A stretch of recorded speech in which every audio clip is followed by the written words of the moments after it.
जैसे ही उसने लॉन्ज का दरवाजा खोला, पानी से भरा हुआ बर्तन उसके सिर के ऊपर आकर गिरा। वो पूरी तरह से भीग गया था।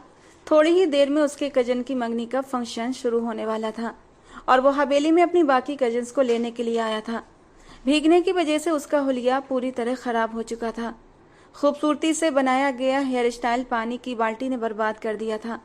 महंगे कपड़े जो उसने कितने चाव से मंगनी के लिए खरीदे थे, अब सबका सत्यानाश हो चुका था। चमचमाते जूते पानी से भर चुके थे। गुस्से के मारे उसके माथे की रगें उभरने लगी थीं। मुट्ठियां कसकर जोर से बंद की थीं।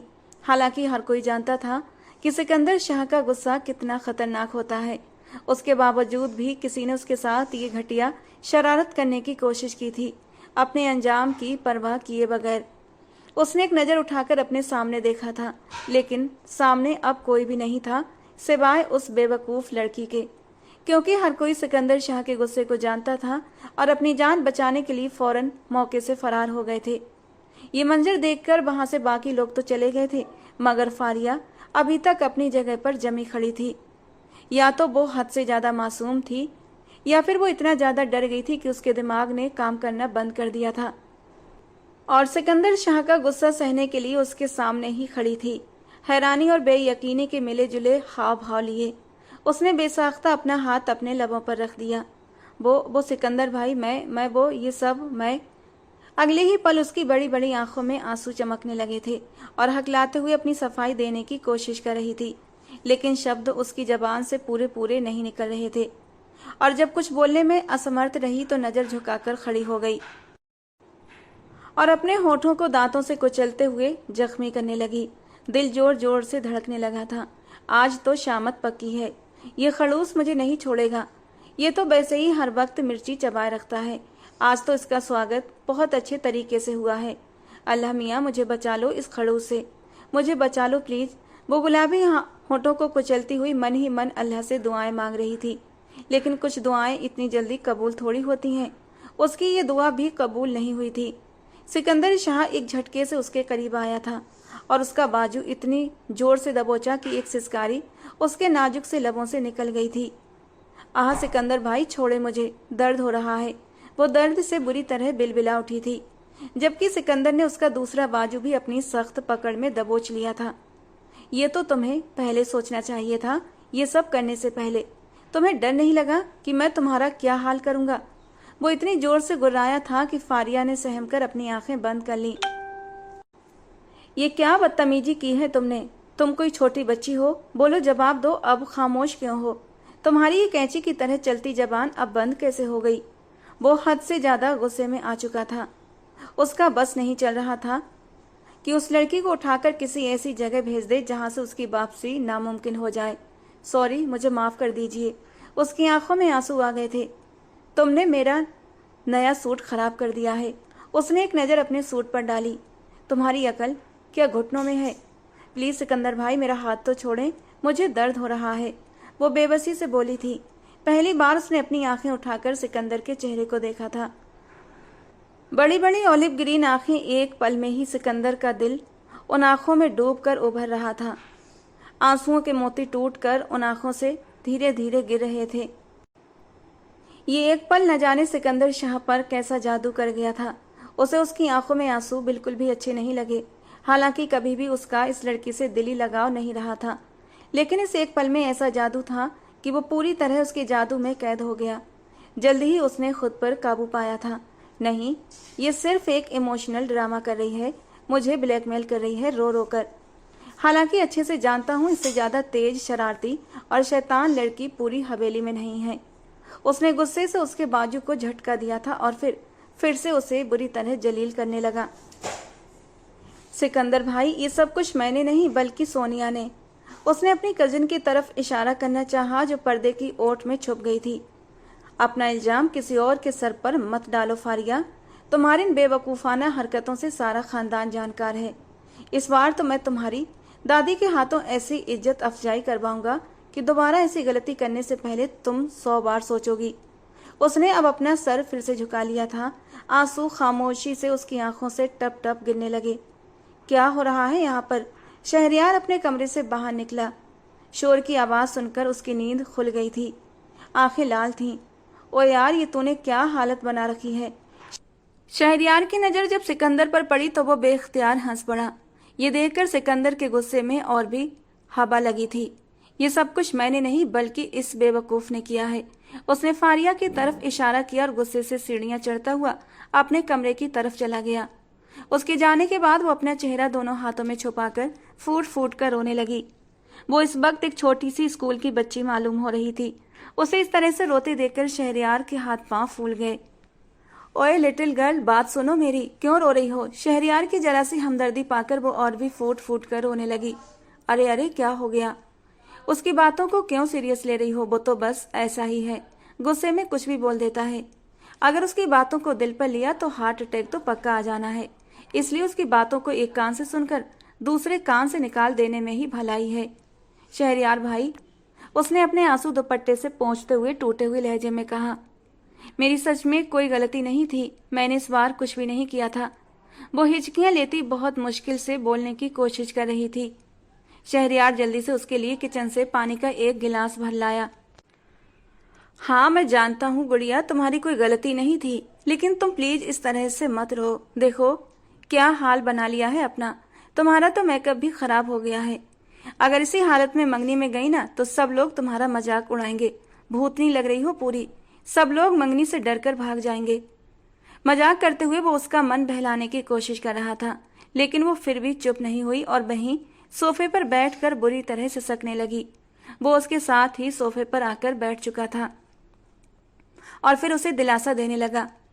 थोड़ी ही देर में इधर उधर छुपी सारी लड़कियां बाहर हॉल में आकर जमा हो गई थीं और फारिया को तसल्ली देने लगीं। यार, तो तुमसे किसने कहा था कि तुम वहीं पर जमी खड़ी रहो। तुम वहां से भाग भी तो सकती थी ना।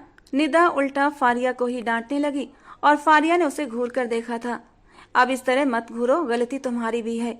जब हम भागे थे तो तुम्हें भी भागना चाहिए था। अब जब सिकंदर भाई के हत्थे लगी तो डांट तो खानी ही थी। निदा अपने पर्स से आईना निकालकर जल्दी जल्दी अपने मेकअप को आखिरी टच दे रही थी। जब सिकंदर दोबारा से अपने कमरे से बाहर निकला, पूरी तरह उसका हुलिया अब चेंज हो चुका था। पहले जो 3 पीस सूट पहना था, अब ब्लैक कलर की शर्ट और डार्क ब्लू जीन्स। शायद उसने गुस्से में ये कैजुअल कपड़े पहन लिए थे। एक नज़र फारिया ने उसकी ओर उठाकर देखा था और फौरन ही अपनी नजरें वापस झुका लीं। अभी वो उस पर इतना गुस्सा करके गया था, इसके बावजूद भी फारिया को उसके लिए दुख हो रहा था। बेचारा कितने मन से तैयार हुआ था मंगनी में जाने के लिए, और इस सोनिया की बच्ची ने सब कुछ बर्बाद कर दिया था। और अब वो गुस्से में यूं ही घर के कपड़े पहनकर जा रहा था, लेकिन जो भी था वो इन कपड़ों में भी बेहद खूबसूरत लग रहा था। कलाई पर घड़ी पहनते हुए वो जल्दी जल्दी नीचे उतर रहा था और फिर उसने वहां मौजूद लड़कियों को हुक्म दिया कि वो जाकर गाड़ी में बैठें। फारिया की तरफ उसने नजर उठाकर भी नहीं देखा था और ना ही उसे साथ चलने के लिए कहा था। फारिया की भी हिम्मत नहीं हुई थी कि वो उसके पीछे जाए। सिकंदर के पीछे पीछे बाकी लड़कियां निकलने लगी थीं। ओ यार, इसको भी लेकर जाओ, इसको यहाँ छोड़कर क्यों जा रहे हो। शहरयार ने सिकंदर को पीछे से आवाज लगाई तो वो दो टूक अंदाज में बोला, इस लड़की की अब यही सजा है कि आज यहीं पर रहेगी। चलो सोनिया, जल्दी से गाड़ी में चलकर बैठो। वो अपना गुस्सा बाकी सभी पर उतारता खुद भी गाड़ी की तरफ बढ़ गया। सोनिया ने एक नज़र फारिया पर डाली, जो शिकायत भरी नज़रों से उसी को देख रही थी। फिर वो सर झुकाती वहां से चली गई। आप जानते हैं कि मैं मंगनी पर जाने के लिए कितनी एक्साइटेड थी, उसने अपने बाल कानों के पीछे घुसेड़ते हुए मासूमियत से कहा। लेकिन सोनिया ने सब कुछ बर्बाद कर दिया है। ये हमेशा से ऐसे ही करती है, खुद गलती करती है और फिर सारा इल्जाम मुझ पर डाल देती है। और शहरयार से बेहतर उस लड़की को कौन जान सकता था। सोनिया हद से ज्यादा चालाक लड़की थी, जो हमेशा दूसरों के कंधे पर रखकर बंदूक चलाती थी। यूनिवर्सिटी में भी उसने बहुत से अफेयर्स चलाए हुए थे, जिसकी वजह से शहरयार को उससे नफरत होती थी। तो तुम्हें कौन कहता है कि तुम उससे दोस्ती करो और उसके साथ उठो बैठो। मैं खुद नहीं जाती हूँ, वो मुझे अपने साथ जबरदस्ती लेकर जाती है। उसने फिर से निगाहें झुकाते हुए कहा, कहीं ऐसा तो नहीं कि वो तुम्हारे सिकंदर भाई में दिलचस्पी ले रही हो। उसने मासूमियत से आंखें टिमटिमाते हुए कहा, आप सच कह रहे हैं? क्या वाकई ऐसा है? हाँ, ऐसा हो भी सकता है, क्योंकि जितना वो उसके पीछे घूमती है और जितना उसके इर्द गिर्द मर्दाती है, मुझे तो भाई यही कहानी लग रही है। और फारिया की आंखें किसी ख्याल के तहत चमकने लगी थीं। जल्दी से आंसू पोंछते हुए वो शहरयार की ओर घूमकर बैठी। चेहरा जो पहले उदास होने लगा था अब खुशी से खिल उठा था। अगर ऐसा हो जाता है तो बहुत मजा आएगा, क्योंकि सोनिया फिर पूरी जिंदगी सिकंदर भाई को इसी तरह से तंग करती रहेगी और उनकी जिंदगी को जहन्नुम बनाकर रख देगी। बहुत गुस्सा करते हैं ना, देखना सोनिया उन्हें तीर की तरह सीधा कर देगी। बहुत मजा आएगा उन्हें गुस्से में जलते भुनते देखकर। मुझे तो सच में बहुत खुशी होगी। उसने अपनी नाक सूं सूं करते हुए मासूमियत से कहा तो वो उसके अंदाज पर खिलखिलाकर हंस पड़ा। अच्छा, अभी फिलहाल तो तुम्हारे सिकंदर भाई तो तुम्हें यहीं पर छोड़कर चले गए हैं। मेरी भी नींद खराब कर दी उस जलील इंसान ने। अब हवेली में कोई दूसरी गाड़ी भी मौजूद नहीं। बताओ अब हम क्या करें? वो उसकी तरफ सवालिया अंदाज से देखने लगा। कोई बात नहीं शहरयार भाई, हम कोई गेम खेल लेते हैं। रात को मैं उस खड़ूस की दादी से बहुत डांट लगवाऊंगी। देखना आप दादी उसे कितना डांटेंगी। एक दादी का ही तो सहारा था उसके लिए, वरना इस हवेली में कोई भी उसका अपना नहीं था। जिसके अपने माँ बाप नहीं होते, ये दुनिया उसके लिए सबसे पहले पराई हो जाती है। और फारिया के लिए भी ऐसा ही था। बस एक दादी उसके लिए मेहरबान साया थी, जो नरम गरम धूप से उसे बचाकर रखती थी। उसे इतनी मोहब्बत और अपनापन देती कि वो अपने माँ बाप के गम को भुला देती थी। लेकिन इस सब के बावजूद भी कोई न कोई आकर उसका दिल तोड़ ही जाता था। क्या आपको कैरम बोर्ड खेलना आता है? वो एकदम खुश होकर बोली, हाँ मैं खेल तो लेता हूँ, मगर तुम्हें पहले ही वार्निंग दे रहा हूँ कि तुम मुझसे हार जाओगी और फिर बाद में बैठकर रोना शुरू कर दोगी। अरे शहरयार भाई, आपने मुझे क्या समझ लिया है? मैं इतनी भी डरपोक नहीं हूँ, मैं बहुत ही बहादुर हूँ। वो तो मैंने देख ही लिया है। और हाँ, मुझे शहरयार भाई कहकर मत पुकारा करो, मुझे बड़े बुजुर्गों जैसी फीलिंग आती है। तो मुझे मेरे नाम से पुकारा करो। अगर आंटी जी ने सुन लिया तो वो बहुत गुस्सा करेंगी। उसने कानों को हाथ लगाते हुए कहा, नहीं नहीं, वो कुछ भी नहीं करेंगी। मेरी मम्मा जितनी सख्त नजर आती हैं वो उतनी सख्त नहीं है। वो बहुत ही चिल औरत है, तुम बेफिक्र हो जाओ। वो उसको एक बार फिर से पुरसुकून कर चुका था और अब वो दोनों ही बैठे कैरम बोर्ड खेल रहे थे। शहरयार की नजर बार बार भटककर उसके चेहरे की ओर जाती और फिर उसके गालों पर मौजूद तिल पर रुक जाती। रो रोकर उसने अपना चेहरा गुलाबी कर लिया था, आंखें भी गुलाबी हो रही थीं। इस रूप में वो और भी ज्यादा हसीन लग रही थी। पहली बार उसका दिल तेजी से धड़कने लगा था। वो तो उस लड़की को एक छोटी सी बच्ची समझता था, लेकिन आज उसके जज्बात ही बदल गए थे। जब उसने उसे रोते हुए देखा तो उसने अपने दिल में तकलीफ महसूस की। हालांकि ऐसा पहले कभी नहीं हुआ था। क्या वो उससे पहली नजर के इश्क में गिरफ्तार हो गया था? शहरयार ने खुद से सवाल किया और फिर खुद ही नामे सर हिला दिया। क्या हो गया शहरयार भाई, जोर जोर से सर क्यों हिला रहे हैं? फारिया ने फिक्रमंदी से पूछा तो वो होश की दुनिया में वापस आया। नहीं, कुछ भी नहीं। और अभी मना किया था ना, तो मुझे भाई मत बोला करो। पहली बार उसे फारिया के मुंह से भाई सुनना बिल्कुल भी अच्छा नहीं लग रहा था। हालांकि बचपन से ही वो उसे भाई बोलती चली आ रही थी, लेकिन अब जब जज्बात बदले तो उसे ये भाई शब्द बुरा लगने लगा था। चलो तुम अब अपने कमरे में जाकर आराम करो, मैं भी जाकर सोता हूँ। मेरी तबीयत ठीक नहीं है। जी ठीक है शहरयार भाई, उसने बेचैनी से शहरयार की तरफ देखते हुए कहा। वो एक बार फिर से भूल कर उसे भाई बोल चुकी थी, मगर इस बार शहरयार ने भी गौर नहीं किया, क्योंकि वो अपनी फीलिंग्स के हाथों बहुत ज्यादा परेशान हो चुका था। उसे अंदाजा था कि अगर वो यहाँ पर कुछ देर और रुका तो अपनी नजरों को बहकने से रोक नहीं पाएगा। और वो उसकी नजरों में गिरना नहीं चाहता था, क्योंकि वो समझता था फारिया एक मासूम सी लड़की है। 18 साल की वो लड़की अपनी उम्र की लड़कियों से बिल्कुल अलग थी। ना तो उसे जमाने की चालाकियां आती थी और ना ही उसे मर्दों को अपनी तरफ लुभाना आता था, मगर इसके बावजूद भी अल्लाह ताला ने उसे इस कदर हुस्न से नवाजा था कि जो भी उसे देखता वो उसका दीवाना हो जाता था। तुम मंगनी पर क्यों नहीं आई? क्या घर पर रहने का बहुत शौक है? उसको लॉन्ज में बैठे अभी बस थोड़ी ही देर गुजरी थी कि उसे एक जानी पहचानी सी आवाज अपने पीछे से सुनाई दी। वो अपनी जगह पर एकदम उछल पड़ी थी। बेयकीनी से सिकंदर के चेहरे की ओर देखने लगी, जो एक बार फिर से वहीं पर मौजूद था। आप यहाँ पर? वो एक बार फिर से सहम चुकी थी। यानी इस इंसान का एक बार गुस्सा करने से मन नहीं भरा जो दोबारा आ गया। उसे अपनी गलती पर अफसोस हुआ। क्या जरूरत थी यहाँ पर बैठे रहने की? चुपचाप कमरे में जाकर लेट जाती तो दोबारा से इसके गुस्से को सहना नहीं पड़ता। दिल ही दिल में सोचते हुए वो खुद को ही बुरा भला कहने लगी। चलो जल्दी से, दादी तुम्हारा इंतजार कर रही हैं, उसने निगाहें चुराते हुए कहा। हालांकि दादी जान ने फारिया के बारे में कोई सवाल नहीं किया था, क्योंकि उन्हें पता ही नहीं था कि फारिया आई भी है या नहीं। वो तो शायद यही समझ रही थी कि बाकी लड़कियों के साथ मौज मस्ती में बिजी होगी, और इसीलिए उन्होंने सिकंदर से कोई सवाल जवाब नहीं किया था फारिया को लेकर। उसे खुद ही अपनी गलती का एहसास हो गया था, क्योंकि ये तो उसे भी पता था कि फारिया इस फंक्शन को लेकर कितनी ज्यादा एक्साइटेड थी। कितने दिनों पहले से वो इस मंगनी के लिए तैयारियां कर रही थी। हालांकि हर कोई उसे झड़क कर रख देता था, लेकिन इसके बावजूद वो सबके साथ पीछे पीछे लगकर मार्केट चली जाती थी, अपने लिए शॉपिंग करती, सबको खुशी खुशी दिखाती थी। लेकिन सब लोग बस ऊपरी नजर डालकर अपने अपने कामों में बिजी हो जाते, और वो मासूम इतनी सी बात पर ही खुश हो जाती थी।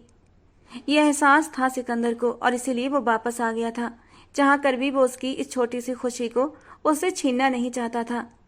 आपने तो कहा था कि आप मर जाएंगे, मगर मुझे लेने के लिए नहीं आएंगे, उसने आंखें टिमटिमाते हुए कहा। अगर तुम चाहती हो कि मैं दोबारा तुम्हें न डांटूं, तो एकदम खामोशी से गाड़ी में जाकर बैठो, वरना फिर से मैंने तुम्हें डांटना शुरू कर दिया तो मगरमच्छ जैसे आंसू बहाना शुरू कर दोगी। वो उस वक्त उसकी लाल आंखों को देखकर एक लम्हे के लिए नरम तो पड़ा था, मगर फिर जब उसकी नजर सोनिया पर पड़ी तो वो दोबारा से गुस्सा दिखाने लगा था, और वो नहीं जानता था कि वो सोनिया के सामने ऐसा क्यों कर रहा था। मगर इस बार मुझे आपके साथ नहीं जाना, उसने लापरवाही से बाल हवा में लहराते हुए कहा। तुम कोई मलिका एलिजाबेथ तो नहीं जो इस तरह से नखरे दिखा रही हो, और मैं तुम्हारा नौकर नहीं हूं जो बार बार तुम्हारे लिए इस तरह परेशान होता फिरूंगा। आपको किसी ने नहीं कहा कि आप मुझे दोबारा लेने के लिए आए, मिस्टर सिकंदर शाह। उसके लहजे में सदा की लापरवाही थी। तुम इस तरह से नहीं मानोगी। वो उसकी तरफ बढ़ा, इससे पहले कि वो उसे अपनी बाहों में उठाता वो चीखते हुए बोली, ठीक है, जा रही हूँ आपके साथ। वो बहुत बुरी तरह से घबरा चुकी थी। गुड गर्ल, चलो अब जल्दी से इस चेहरे पर लीपा पोती कर लो, सच में चुड़ैल लग रही हो। इस तरह लेकर जाऊंगा तो तुम्हारे साथ साथ मेरा भी मजाक बनेगा। वो उसकी आंखों के फैले काजल और उसके लबों की फैली लिपस्टिक देखकर नजरें चुराते हुए बोला था। हालांकि इस रूप में भी वो बेहद हसीन लग रही थी। पहले रुलाते हो, उसके बाद मनाते हो, आप बिल्कुल भी अच्छे नहीं हो। और सिकंदर ने आंखें फाड़ कर उसे देखा था। ओ हेलो, मैं तुम्हें मना नहीं रहा, बल्कि तुम्हें लास्ट वार्निंग दे रहा हूँ। 10 मिनट में अगर तैयार होकर गाड़ी में नहीं बैठी तो मैं इस बार चला जाऊंगा और अब दोबारा नहीं आऊंगा, समझी तुम? अब जाओ जल्दी से। और फारिया मुंह बनाती हुई कमरे में चली गई थी। वो तो सिकंदर के सामने यूं ही नखरे दिखा रही थी।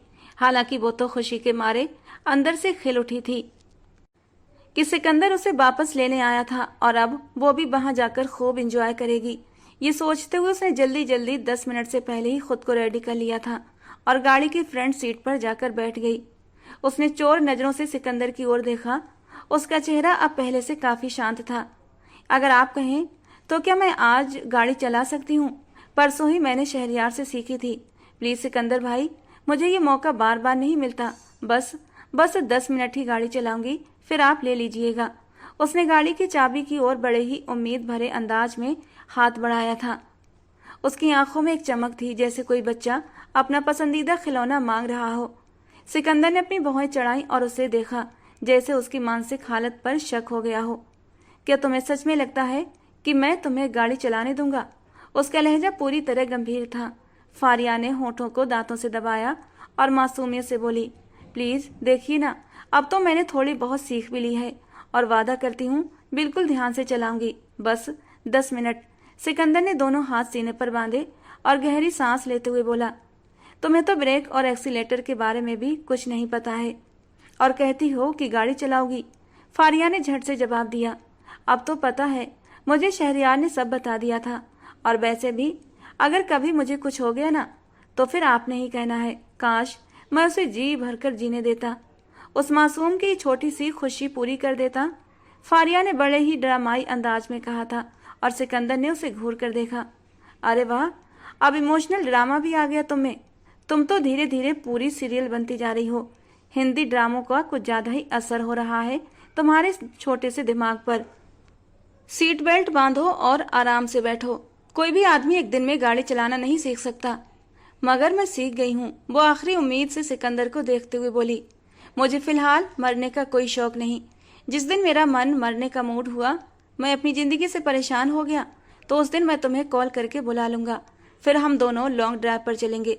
उस दिन तुम अपना ये शौक भी पूरा कर लेना। वो खुलेआम उसका मजाक बना रहा था। आप मेरी ड्राइविंग को चैलेंज कर रहे हैं, क्योंकि मैं तुम्हें अच्छी तरह जानता हूँ। 10th में कितने नंबर आए थे तुम्हारे? और ये सवाल सुनकर वो अपना मुंह खिड़की की ओर मोड़ चुकी थी, क्योंकि मैट्रिक में वो 3 पेपर्स में फेल हो गई थी, जिन्हें वो अभी तक क्लियर नहीं कर पाई थी।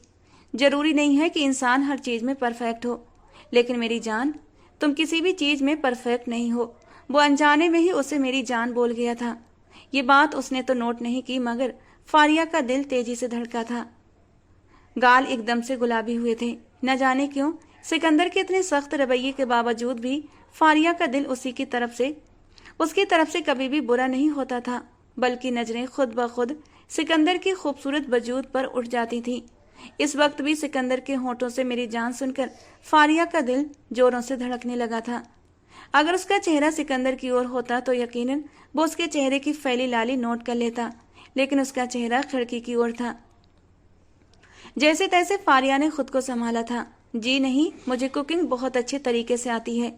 दिल की धड़कनों को संभालती हुई वो अब सीधी होकर बैठी थी और ध्यान से ड्राइविंग करता हुआ सिकंदर हंस पड़ा था। मुझे याद है जब घर पर कोई नहीं था और दादी के कुछ मेहमान आ गए थे, उस वक्त तुमने दाल चावल बनाए थे और तुम उनमें नमक डालना भूल चुकी थी, और रायते में ऐसे भर भर कर मसाले डाले थे जैसे तुमने रायता नहीं बल्कि कोरमा बनाया हो, और दादी साहिबा मेहमानों के सामने शर्मिंदा हो गई थी। उसी दिन मुझे तुम्हारी कुकिंग स्किल्स पर भी एतबार आ गया था। आप मुझसे जलते हैं, इसके सिवा कुछ भी नहीं। जब उसे कुछ भी न बन पाया तो वो ये कहकर मुंह फुलाकर बैठ गई थी, मेरे पास जैसे इसके अलावा दुनिया में कोई और काम नहीं है कि मैं तुमसे जलूंगा। आप बहुत बुरे हैं।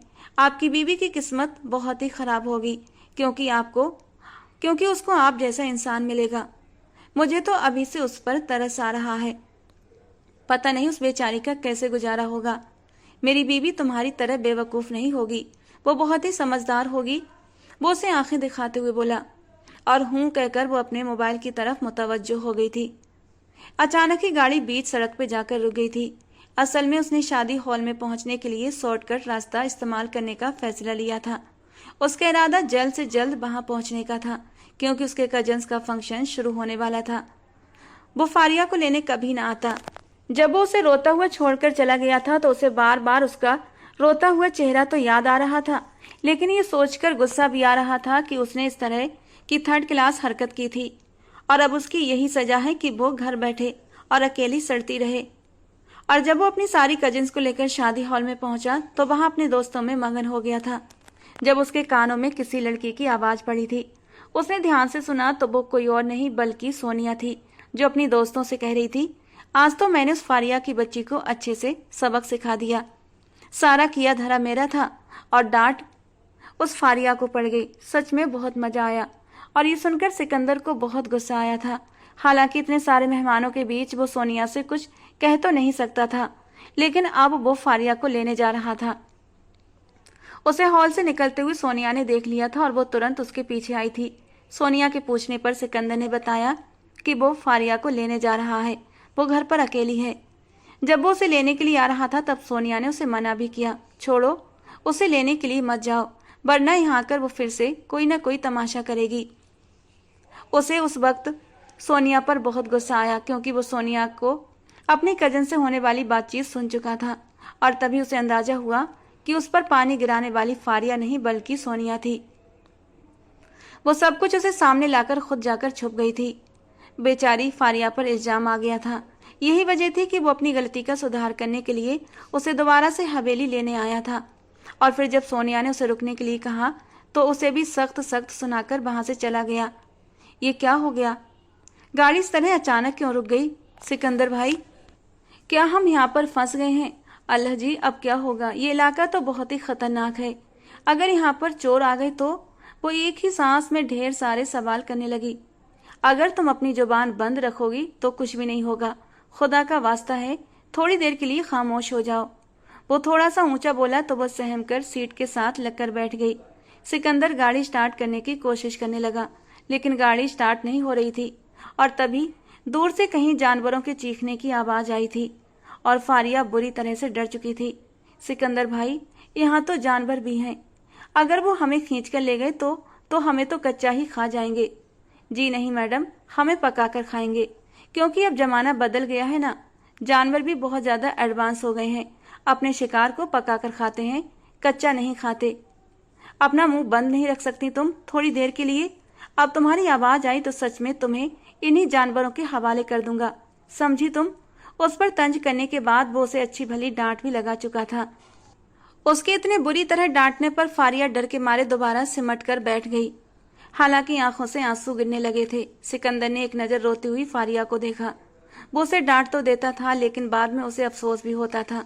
लेकिन खैर, अभी ऐसा मौका नहीं था कि वो उसे चुप कराता, इसीलिए उसे इग्नोर करता हुआ वो दोबारा से गाड़ी स्टार्ट करने की कोशिश करने लगा। साथ ही साथ फारिया की तरफ एक नजर उठाकर देख भी लेता था, जो चुपके चुपके रोते हुए अपने आंसू पोंछ रही थी। क्या तुम्हें डांट सुनने का कुछ ज्यादा ही शौक है? वो उसकी आंखों में देखते हुए सवाल करने लगा और फारिया ने जल्दी से अपने आंसू पोंछते हुए सर तेजी से ना में हिला दिया। खबरदार, खबरदार, जो तुमने एक भी आंसू बहाया, वरना मुझसे बुरा कोई नहीं होगा। जरा सी बात होती नहीं और मोहतरमा की आंखों में पहले ही आंसू चमकने लगते हैं।